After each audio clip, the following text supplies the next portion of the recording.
მაკაბოჭორიშვილი საგარეო საქმეთა მინისტრი არის ჩვენი სტუმარი. მოგესალმებით ქალბატონო მაკა, მადლობა გადაცემაში მონაწილეობისათვის. უნგრეთში ვიზიტით მინდა მოგესალმებით ჩვენს მაყურებელს. საღამოშიდობისა. უნგრეთში ვიზიტით მინდა დავიწყოთ საუბარი, თქვენ ახლახან დაბრუნდით უნგრეთიდან, სადაც საქართველოს მხარდაჭერის პირობა მოვისმინეთ თქვენი კოლეგისგან, პიტერ სიარტოსგან, რომელმაც ღიად თქვა ბრიუსელის მოთხოვნის შესახებ დაუწესოს სანქციები საქართველოს ოფიციალურ პირებს და ამავდროულად დადო პირობა, რომ ასე წინადადებას უნგრეთი ვეტოს დაადებს. რა კონკრეტული მოლოდინი არსებობს ამ სამიტისგან და რამდენად განსაზღვრავს საქართველოს მიმართ ნაბიჯების სიხისტეს, თუ შეიძლება ასე დავარქვათ, წევრ ქვეყნებში არსებული განწყობები. კიდევ ერთხელ მოგესალმებით, ნამდვილად მნიშვნელოვანი ვიზიტი იყო, გამომდინარე იქიდან, რომ ჯერ ერთი უნგრეთი ჩვენთვის არის ძალიან მნიშვნელოვანი სტრატეგიული პარტნიორი და მეორეს მხრივ იმ თვალსაზრისით, რომ დღეს იცით, რომ უნგრეთი გახლავთ ევროკავშირის თავმჯდომარე ქვეყანა, რომელიც გარკვეულწილად განსაზღვრავს იმ დღის წესრიგს, რომელიც არის ევროკავშირის საბჭოში. და ვიცით, რომ საქართველოს საკითხი არის მომავალ კვირას ერთ-ერთი საკითხი, რომელსაც განიხილავს ევროკავშირის საბჭოს სხვადასხვა კონფიგურაციაში. და ისიც ვიცით, რომ გარკვეული, ასე ვთქვათ, მცდელობები არის, რომ ის გზავნილები, რომლებიც გაჟღერდება, იყოს საქართველოსთან მიმართებაში კრიტიკული და არამხოლოდ კრიტიკული, გარკვეულ ზომებსაც, ასე ვთქვათ, შეიცავდეს საქართველოს წინააღმდეგ. ამის მცდელობები არის ბევრი, თქვენ გახსოვთ ალბათ ოპოზიციის მიერ დაწერილი წერილი, სხვადასხვა წერილები, რომლებიც ბრიუსელში მიდის, რომლითაც ითხოვენ ძალიან მკაცრი ზომების გამოყენებას საქართველოს წინააღმდეგ, არც იმას ერიდებიან ოპოზიციის წარმომადგენლები და საზოგადოების წარმომადგენლები, რომ თავად ქართველი ხალხი დასაჯონ და უვიზო რეჟიმის შეჩერებაზე ხშირად აპელირებენ. რა თქმა უნდა, ეს საკითხები ჩვენი ყურადღების ცენტრშია, რა თქმა უნდა, ჩვენთვის მნიშვნელოვანია, რომ საქართველოს მოქალაქეები, საქართველოს ინტერესები, ჩვენი სახელმწიფოს ინტერესები მაქსიმალურად დავიცვათ და არ დავაზიანოთ და ის ურთიერთობები, რომლებიც ჩვენთვის არის ძალიან ძვირფასი, ევროკავშირთან ურთიერთობებს გულისხმობ, ისე არ დაზიანდეს, რომ შემდგომ ძალიან დიდი დრო ჭირდეს ამ ურთიერთობების გამოსწორებას და ამის მიზეზები, მით უმეტეს, როდესაც არ არის ის, რაც უნდა იყოს. მაინც როგორი შეიძლება იყოს ზომები? ძალიან დეტალური საუბარი ევროკავშირის საბჭოს განხილვებზე, იმაზე თუ რას აპირებს ევროკავშირი. ჩემმა უნგრელმა კოლეგამ ძალიან ცალსახად თქვა, რომ ის წინადადებები, რომელიც უკავშირდება მაგალითად სანქციების დაწესებას კონკრეტულ პირებთან მიმართებაში, ეს იქნება უპირობოდ უგულებელყოფილი მისი მხრიდან და უნგრეთი ასეთ შემოთავაზებას, რა თქმა უნდა, უპასუხებს უარით, გამომდინარე იქიდან, რომ მათ მიაჩნიათ ჩვენს პარტნიორებს, რომ ამის საფუძველი ნამდვილად არ არსებობს, როდესაც ასე ვთქვათ, ერთგვარ სადამსჯელო ღონისძიებებზეა საუბარი ბრიუსელში. თუმცა, რა თქმა უნდა, ჩვენთვის მნიშვნელოვანია არამხოლოდ 16 დეკემბერი და რა მოხდება 16 დეკემბერს, ჩვენთვის ბევრად უფრო მნიშვნელოვანია მომავალში, როგორ განვითარდება ეს ურთიერთობები და რა როლი შეიძლება შეასრულოს თუნდაც 16 დეკემბრის საბჭოს გადაწყვეტილებებმა თუ გზავნილებმა და რა თქმა უნდა ჩვენთვის მნიშვნელოვანია ეს მე ევროკავშირის ელჩთან საუბარშიდაც გავაჟღერე არ იყოს ისეთი გადაწყვეტილებები მიღებული რაც იმდენად დააზიანებს ჩვენს ურთიერთობას რომ შემდგომ შეიძლება ბევრი დრო დაგვჭირდეს რა შეიძლება იყოს ეს გადაწყვეტილება ქალბატონ მაკა იმიტომ რომ როდესაც ჩვენ ვისმენთ შეფასებებს ან მოლოდინებს საქართველოში არის საუბარი ხოლმე იმაზე რომ მაგალითად ვიზო რეჟიმის დროებით შეჩერებას არ სჭირდება ყველა წევრი ქვეყნის თანხმობა. Აი ეს პროცესიც რომ ახსნათ, ან ზომები რა შეიძლება იყოს და რამდენად დააზღვევს ხო აი ამ კონკრეტულ გადაწყვეტილებებს, რომლის ინიცირებასაც როგორც ვისმენთ ჭირდება სულ რამდენიმე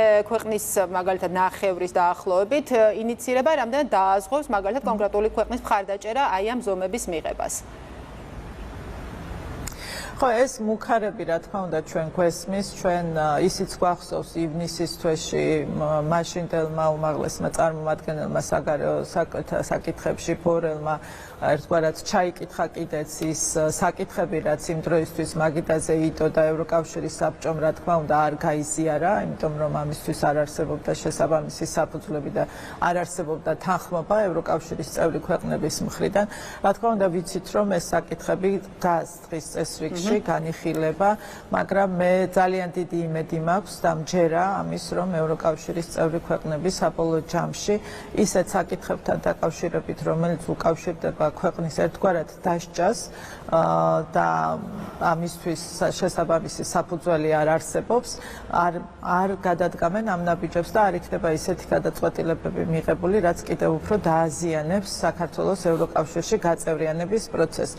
და სწორედ ამაშია საქმე, რომ ის გადაწყვეტილება, რომელიც იყო მიღებული საქართველოს ხელისუფლების მიერ, რომ მაქსიმალურად თავი დავიცვათ ორივე მხარემ იმისგან, რომ ევროკავშირში ინტეგრაციის საკითხი გამოიყენებოდეს შანტაჟისთვის, სპეკულაციებისთვის, მანიპულაციებისთვის და ეს არ იყოს ასე, იმისათვის, რომ არ დაზიანდეს საქართველოს ევროკავშირში გაწევრიანების საბოლოო პროცესი, რა თქმა უნდა, სწორად უნდა იყოს გაგებული და არ უნდა ხდებოდეს ისე, რომ სწორედ ამ საკითხით ხდებოდეს საქართველოს და რა შეიძლება იყოს გადაწყვეტილება, რომელმაც ასე თქვა შეუქცევა და შეიძლება დააზიანოს საქართველოს ევროკავშირში დაველოდოთ 16 დეკემბრის განხილვებს. ჩვენ ვიცით და ვხედავთ, რომ ზოგიერთ წევრ ქვეყანას აქვს დაუფარავად საკმაოდ აგრესიული პოზიციები და მას აღღერებენ კიდეც საქართველოსთან მიმართებაში.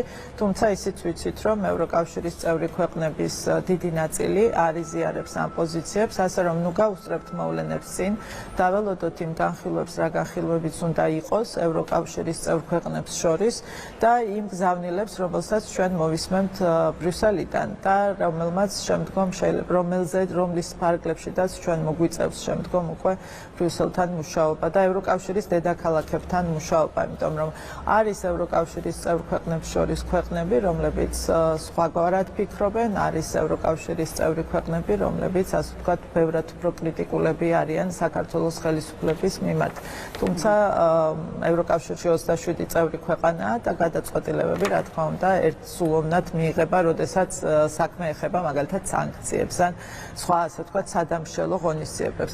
ახლა თქვენ კითხვას რაც შეეხება ოვიზო მიმოსვლასთან დაკავშირებით, კიდევ ერთხელ ვიტყვი იმას, რომ ამით რეალურად აშანტაჟებენ საქართველოს მოქალაქეებს, ანუ საქართველოს მოქალაქეებს აშინებენ იმით, რომ გარკვეული ზომები შეიძლება გამოიყენონ მათ წინააღმდეგ, რაც ერთგვარად არის ევროკავშირის პოლიტიკის ინსტრუმენტალიზაცია და მე თითქმის 100% დარწმუნებული ვარ, რომ მსგავს მიდგომას ევროკავშირში არავინ გაიზიარებს და არ მოხდება იმგვარად, რომ საქართველოს მოსახლეობა დასაჯონ რაიმის გამო. ქალბატონო, თქვენ საუბარში ახსენეთ თქვენი შეხვედრა ევროკავშირის ელჩთან.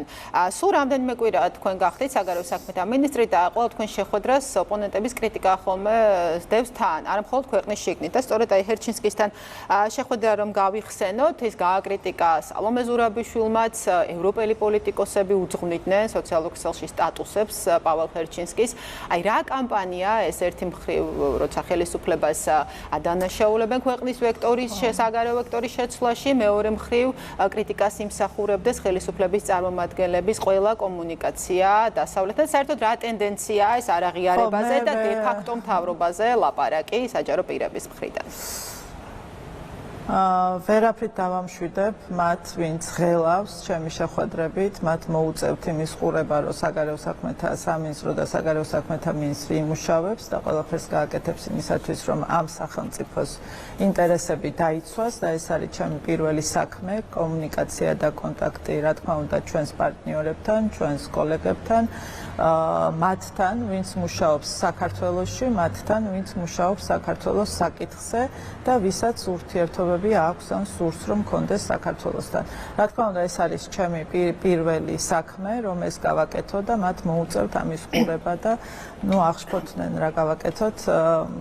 ჩვენ ვერ გავაჩერებთ მუშაობას და ვერ დავდგებით ნამდვილად მათ დღის წესრიგში. მათ დღის წესრიგი არის ის, რომ საქართველოს არ უნდა იყოს სახელმწიფო, საქართველოს არ უნდა კონდეს ინსტიტუტები და საქართველოს არ უნდა დაიცვას საკუთარი ინტერესები, საქართველოს უნდა იაროს სხვის ჭკუაზე და აკეთოს ის, რაც სხვას უნდა და სამწუხაროდ მე ვერ გავიზიარებ მათ, ასე ვთქვათ, დღის წესრიგს და მოუწევთ მათ უყურონ სხვა დღის წესრიგს. აი ამ შეხვედრიდან რამდენიმე დღის შემდეგ, აი დღეს გავრცელდა ევროკავშირის ელჩის განცხადება, რომ დიპლომატიური საუბარი არ გულისხმობს აღიარებას ან არ აღიარებას, თხოვე საგარეო საქმეთა სამინისტროში მისვლა, სადაც ძალადობასა და უკანონო დაკავებებზე ვისაუბრა. შეხვედრიდან რამდენიმე დღის შემდეგ ევროკავშირის ელჩის ეს განმარტება რითი შეიძლება ახსნათ აი ამ ზეწოლით, რაც მასზე განხორციელდა?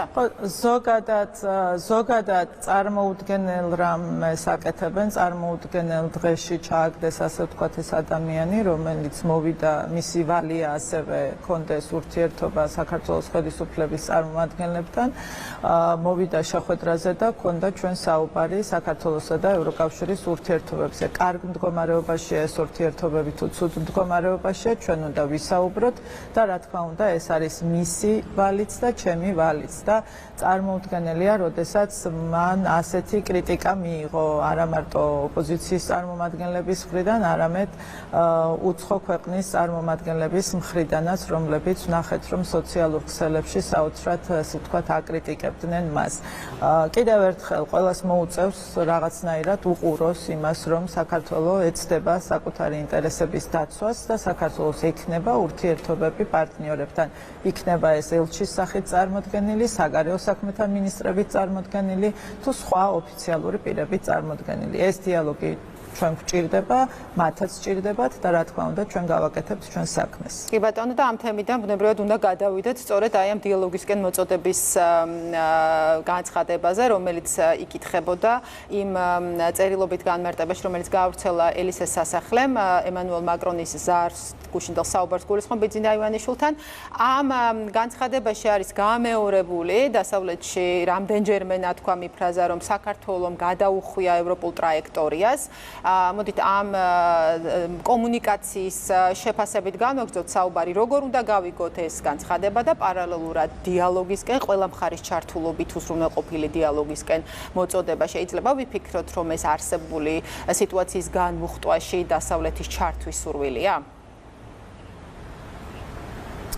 ზოგადად ხედავთ, რომ განსაკუთრებული ინტერესი არსებობს საქართველოსთან მიმართებაში და სწორედ ამიტომაც ხდება, რომ საქართველო არის ძირითადად ძალიან ხშირად საერთაშორისო დღის წესრიგში.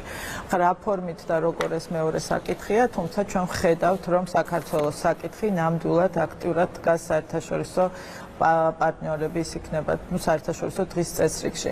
ეს ზარიც, რა თქმა უნდა, გამოხატავს ინტერესს იმასთან დაკავშირებით თუ რა ხდება საქართველოში, მაგრამ მეორეს მხრივ ისიც უნდა ითქვას, რომ ეს შეფასებები თუ ეს განცხადებები, რომელიც კეთდება საქართველოსთან დაკავშირებით, უნდა ხდებოდეს გარკვეულწილად ობიექტური შეფასებების საფუძველზე.